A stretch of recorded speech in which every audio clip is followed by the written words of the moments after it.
In 1965, during a hunting safari in Mozambique, a 10-year-old boy takes aim at an impala and pulls the trigger. The result of that shot would ultimately change the lives of countless grizzly bears, Siberian tigers, and just about everyone he meets, and send him down a path that would eventually lead to his own strange and mysterious disappearance. I'm Carol Ann, and welcome to the In-Between. Stick with me today as I connect all of these random dots to create a picture of the legendary life and completely inexplicable vanishing of Bart Schleyer. On September 14th, 2004, Bart Schleyer hires a float plane to drop him and his supplies at the largest of the Reed Lakes right in the middle of the Yukon territory of Canada. After unloading his supplies, including a tent, a boat, 3 action packer crates containing 2 weeks worth of food, clothes, a radio, and his hunting bow and arrows, he tells the float plane pilot to meet him back here in 2 weeks. As the plane takes off, Bart picks his camp spot, sets up his tent, inflates his boat, grabs something to eat, relaxes for a bit, and heads to bed.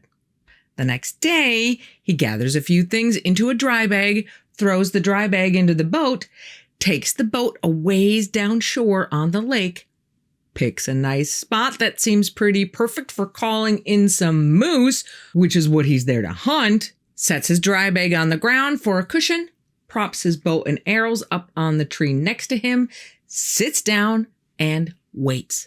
Then he vanishes. The question that no one's been able to figure out for the last 20 years is what happened? Now, at this point, some of you might be thinking, well, what do you expect going hunting alone in the middle of the Yukon? That's a dangerous place for anyone, especially some dude going out there pretending to be some kind of survivor man. And I get it. If it were me out there, I would get eaten by something the first day. But Bart is a different story, because Bart is not just a hunter. He is the hunter, the alpha of hunters. And by the time I get done telling you this story, I guarantee that you too will be asking, what happened? Bart Schleyer is born in 1955 in Cheyenne, Wyoming, to Dr. Otis Schleyer and his wife, Lula Rose. And Bart loves animals. According to his sister Claudia, when it comes to animals, he didn't just like them. He wanted to know everything about them, study where they lived and how they lived. His dad, Dr. Otis, loves to hunt and takes Bart out hunting for the first time when Bart is only 4 years old. And it's that experience, that marriage of his obsession with animals and the thrill of the hunt, that forms the trajectory of the rest of Bart's life. When he's 10, his dad takes him on a safari in Mozambique, where he gets to see and experience animals that most people only read about. Bart actually takes a shot at an impala, but misses and starts crying. His dad immediately says, "Stop," and tells him, hunting isn't about bagging something. It's about enjoying the land, the animals, and the people.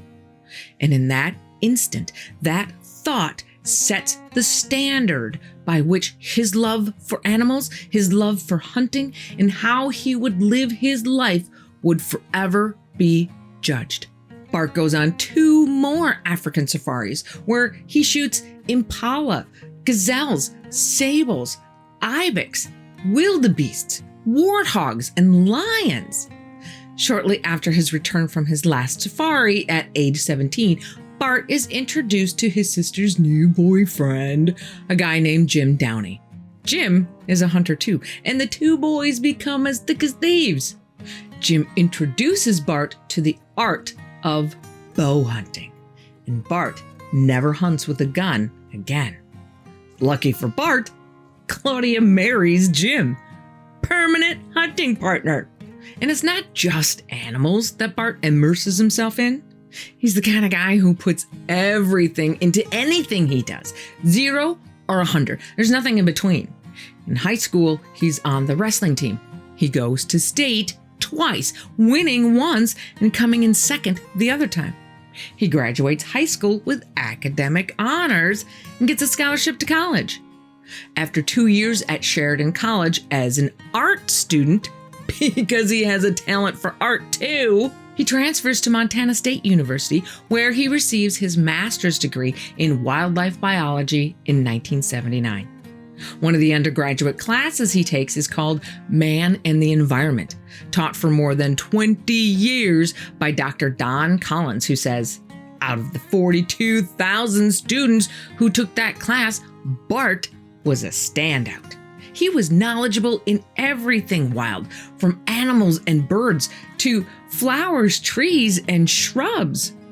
Bart spends a lot of time alone in the mountains while working on his master's thesis, which is on the activity patterns of grizzly bears in Yosemite Park.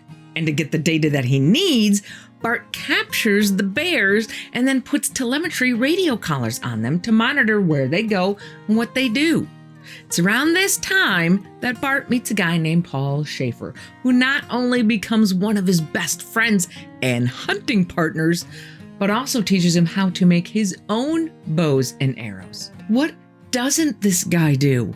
After college, Bart stays in Montana and takes a job with Montana Fish and Game and the interagency Grizzly Bear Study Team.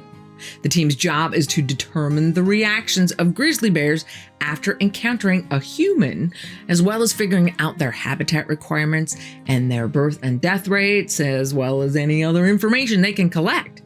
And even at this relatively young age, Bart has so much experience in backpacking and mountaineering from his years of bow hunting trips that the research work is a breeze. He hikes into the mountains with heavy packs full of meat for bait and heavy cables for foot snares and stays out there for months at a shot. The harder the job, the more Bart thrives. And his sense of humor is no exception to Bart's bigger-than-life life. Glenn Garton, a longtime friend of Bart's, says that Bart once spent nearly an entire day fabricating a miniature telemetry collar and putting it on a bumblebee. Not to mention his longest running gag, his cat Sparky. He loved Sparky and would bring him everywhere, in the car, to parties, you name it. He would even dress him up in hats and ties and glasses. So why is a guy loving his cat so funny? Because Sparky is dead. Bart had found him mummified and perfectly preserved behind the furnace of his apartment building. And unlike most hunters who will break their toothbrushes in half to spare themselves the extra weight in their packs, Bart would add the extra weight of costumes and props to his pack so that when the time came for a picture of himself next to his kill, he could wear a clown wig or a Jason Voorhees hockey mask. And those pictures were frequent. Sitka deer, elk, moose, stone sheep, bighorn sheep, caribou, bison, brown bears, grizzly bears, you name it. If it lived in the wilderness, chances are he hunted it. The only known exception to Bart's go-all-in attitude is his humility. He is humble to a fault. After working on the Grizzly Bear Recovery Project in Yellowstone National Park in the 1980s and becoming known as one of the country's foremost experts in live grizzly tracking and tagging, he moves to Alaska. In 1993, Bart is contacted by Maurice Hornacher, a renowned wildlife researcher at the University of Idaho and founder of the Hornacher Wildlife Institute, who wants to build a team to study the Siberian tiger in the same way that Bart had been studying the grizzlies. And just like that, Bart finds himself in Russia as a capture specialist on the Siberian Tiger Project. He becomes one of the world's foremost experts at capturing, radio collaring, and tracking tigers, and spends 9 years in Russia working to help save endangered Siberian tigers in much the same way he had worked with the grizzlies. And it turns out the tigers are not the only thing that Bart captures. While in Russia, he meets and falls in love with a girl, Tatiana Perova, the deputy director of the Wildlife Conservation Society in Russia. And a short while later, they have a son, Artyom. Bart became so well known as being the best in the tiger business that he was involved in capturing the first tiger in Thailand and was called in to catch a man-eating tiger in Nepal, which he caught in just 7 days. He's even in a National Geographic documentary called Tigers of the Snow. Bart Schleyer and Dr. Horniker prepare to sedate the tiger, which is all about the work that he and his team are doing with the tigers in Russia. But he's so humble, and he never told anybody about it. And after almost a decade stalking tigers in Russia, Bart decides he needs another change of scenery and moves to Whitehorse in the Canadian Yukon in 2002. He then gets his license to guide other hunters in 2003.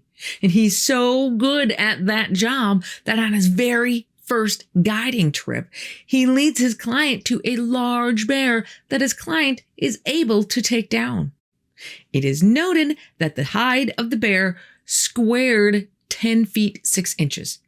I'm not even going to pretend to know what that means, but I can tell you that in 2016, a bow hunter named Chris Stewart took down a bear so big that it was in contention as the world record holder for the largest bear brought down by an arrow. And the hide on that bear also squared over 10 feet 6 inches. Bart's client is so happy that he offers Bart a $1,000 tip, which, Bart being Bart, he tries to refuse. So this is the 20th century Grizzly Adams that on September 14th, 2004, goes to an area called the Reed Lakes, less than 200 miles northwest from where he lives in Whitehorse. And even though the lakes are only 6 miles off the Klondike Highway, can't get in that way because the Stewart River is in the way. Or you can hike in from Stewart Crossing, but that is a rugged 15-mile hike. So Bart charters a float plane out of Pelly Crossing to take him there instead. The plane drops him off on the 14th of September with instructions to pick him up in the same spot 2 weeks later on Monday, September 27th. But when the plane returns 2 weeks later, Bart is not there to greet him. The pilot's spidey senses go off right away because he could tell when he dropped him off that Bart wasn't some suburban schmo coming up to the Canadian backwoods to stave off some kind of midlife crisis. So he immediately calls the Royal Canadian Mounted Police, the RCMP, or also known as the Mounties. The RCMP sent up 6 officers and trackers on Wednesday, the 29th. They find his camp, look around, and can see that he had a meal there without a fire, but they don't see him anywhere. So they think, well, maybe he hiked out to the highway. And with deteriorating weather, light snow, they call it a day. In all fairness to the RCMP, they do send out a plane to do a flyover. But the area is known as being one of the most densely wooded places around, so the plane never had a chance of finding him anyway. Dib Williams, a friend of Bart's from Whitehorse, is, let's just say, a little disappointed with the efforts of the RCMP and calls his friend Wayne Curry to fly them both up to Bart's camp so they can take a look for themselves. His tent is knocked down, but all of his equipment is there. They search the area around the tent and find his backpack, bear spray, a knife, and his VHF radio. Well, now they know there's a problem because Bart wouldn't hike out and leave that kind of gear behind. They go home for the night, come back again the next day, and decide to search the area by Bart's boat, which they find on the lake about a half a mile down the shore. About 60 yards back in the woods from the boat, they find Bart's bow and find his arrows in a handmade buckskin quiver leaned up against a tree next to a dry bag. A dry bag It's just a waterproof bag that you can put your gear in if you're around water to make sure it doesn't get wet. The dry bag is full of gear and some food and still has a butt indent. So it's pretty obvious that at some point he had been sitting right here. Wayne Curry is also a moose hunter and says it looks like the perfect place for a bow hunter to set up to try calling a moose into range. They search a little further and find a camouflage face mask with blood and hair on it. They stop right there and call the RCMP to tell them, "You guys better get back out here right now." The following Sunday, October 3rd, so almost a week after Bart is a no-show, the Mounties, Yukon conservation officers, and civilian volunteers fly back to the area to start a real grid search. At first, they don't find much except bear and wolf tracks, until about 60 yards from the bow and arrows in the dry bag, one of the searchers finds a baseball hat in perfect condition. And then camouflage pants in a bush, slightly torn up but mostly intact, a camera, a few small random bones, and part of a human skull. The few teeth left in the skull fragment are enough for a positive identification of the remains as being those of Bart Schleyer. But there isn't much more of his body found. Since there's a lot of grizzly poop in the area, the investigators are thinking, well, he must have been killed and eaten by a bear.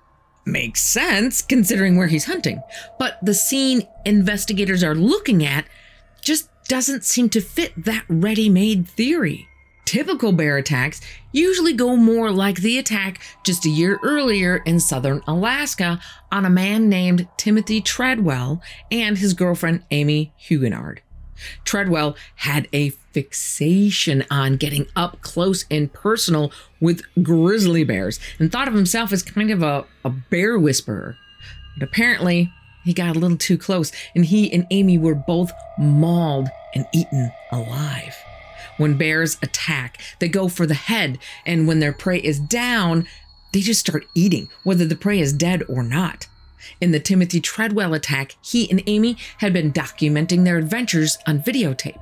When their attack starts, the camera is still rolling. There is no video, but the audio of the attack goes on for over 6 horrific minutes as the bear just starts chomping away. And bears eat everything, including clothing. Whatever they don't finish, they bury in a shallow hole called a cache and cover it up. With Timothy and Amy, their remains are found in a cache. And evidently, that bear was still hungry because it came back to their camp, probably to get the cache, and attacked the investigators who shot and killed it. The bear was autopsied, and not only were human remains found in its stomach, but large amounts of their clothing as well. But in Bart's case, no cache is ever found. And while bear scat from the area is found to contain some of Bart's remains, doesn't contain any clothing. In fact, other than his pants found in the bush, a little torn up, but not as much as you would expect to see for a bear attack, the rest of Bart's clothes, including his boots, are never found. But some searchers are very skeptical that it was a bear attack. And Bart's family flat out says no way. First, there were no signs of a death struggle, no vegetation or ground disturbed, even though his remains are found in an area where the ground is covered with moss, which would definitely show signs of a fight. So maybe it was a surprise attack. But for a guy like Bart, that seems highly unlikely. Almost everyone who knew Bart believes he was just too good of a woodsman to have a bear catch him by surprise. An 800-pound grizzly can't be all that stealthy. But even for an experienced woodsman, some people believe that a bear could have snuck up on him and delivered a fatal bite. But for there to be no signs of a struggle, that bite would have had to have been to the head, an instant takedown. But the pathologist who examined Bart's remains finds no tooth punctures in his skull or any scratch marks from teeth. And if that was the case and it went for the head first, why does the face mask only have a little blood and hair on it, and even less on his pants? They should both be shredded and soaked in blood. There was some rain in the area over the 2 weeks between when Bart died and when his remains were found, but not enough to wash away that amount of blood. And bears have a fantastic sense of smell. If a bear were anywhere in the area, it's highly likely that it would have found the food he had in his dry bag, as well as the food he had in the plastic containers back at his camp. But nothing touched the food in either place. So bear experts say there was no bear in that area. Except we know that there was, because there was bear poop. So none of that makes any sense. But given the lack of any evidence of a fight, that makes the existing evidence look more like the aftermath of a scavenger. So then what killed him? Well, maybe he died a natural death, like from a heart attack or an aneurysm, and was later taken apart by scavenging animals. It's possible, but not likely. He was only 49 years old with an exercise routine that would have sent most of us to the hospital. It's also possible that it was a wolf attack, since wolf scat was also found in the area. But wolf attacks are even more rare than bear attacks, and wolves should have been even easier for Bart to defend himself against. But again, no signs of a struggle. Now, if there is still a butt imprint on the dry bag, but no blood anywhere around it, he must have gotten up for some reason.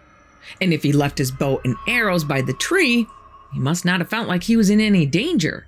Maybe he was answering the call of nature. No pun intended. He certainly wouldn't have been as alert, but that just takes me back to the question, how stealthy can an 800-pound bear be? David Paulides covered Bart's case in his book, Missing 411, Western United States and Canada. And he spoke with a guy named Rick Frugal, who had been a wildlife biologist for the Yukon Territory for 25 years before he retired, just to get an idea of what that area is like. The first thing that Rick says is that he has no idea why anyone would want to hunt the Reed Lakes area to begin with. The hunting there sucks, and there are far better places to go not that far away. The second thing he says is that usually in Canada, when Mounties find out they have a man-eating bear on their hands, they will hunt and kill it. In Timothy Treadwell's case, remember the bear whisperer? They didn't have to because the bear came back for them. But in Bart's case, no such hunt or any other follow-up investigation is ever done. If they thought he was attacked by a man-eating bear, why didn't they go get it? Or do they not think that is really the case? And if they know it wasn't a bear, what was it? Some other large predator? Well, remember, the ground all over there is covered in moss, so even the most wet behind the ears tracker can see if a struggle took place. But the moss is perfect. And keep in mind that they are looking at the scene only 2 weeks after whatever happened to Bart happened. So it's not like anything would have had a chance to grow back. So that pretty much rules out an animal attack at all. Because if we know anything about Bart, we know he would have put up one hell of a fight. But what does that leave us with? People? I guess it's possible, but no one but the float plane pilot knew exactly where Bart was.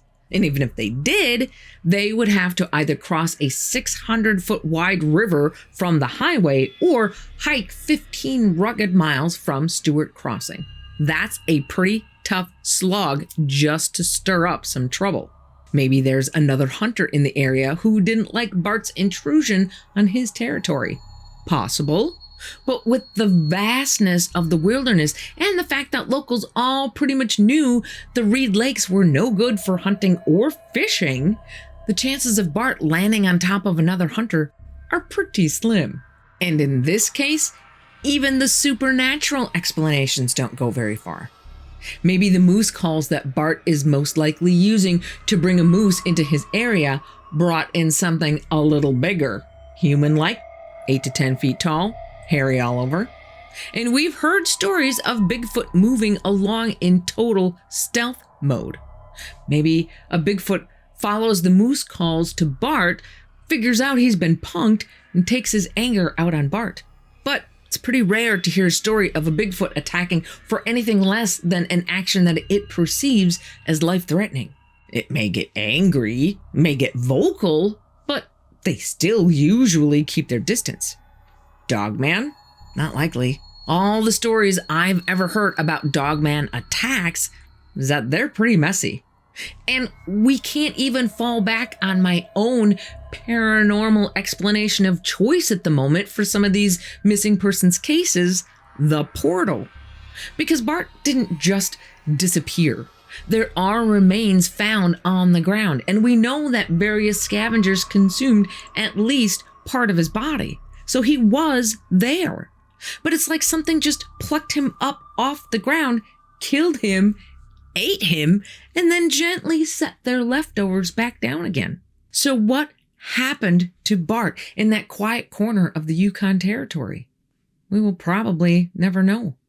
The one thing we do know is that Bart Schleyer, legendary bow hunter and conservationist, will never be forgotten. According to Bart's professor, Dr. Collins, there is a saying in Montana to describe people like Bart. He was a man to ride the river with, and he was the epitome of everything good in humans. No one should lose a loved one this way, and the shroud of mystery surrounding the entire case is heartbreaking. Our thoughts and our prayers certainly go out to Bart's family and friends. So, are you ready to continue down the path of even more strange and mysterious disappearances? If so, make sure you click on this video right here or risk missing out. Be careful out there, and I will see you here again on the In-Between.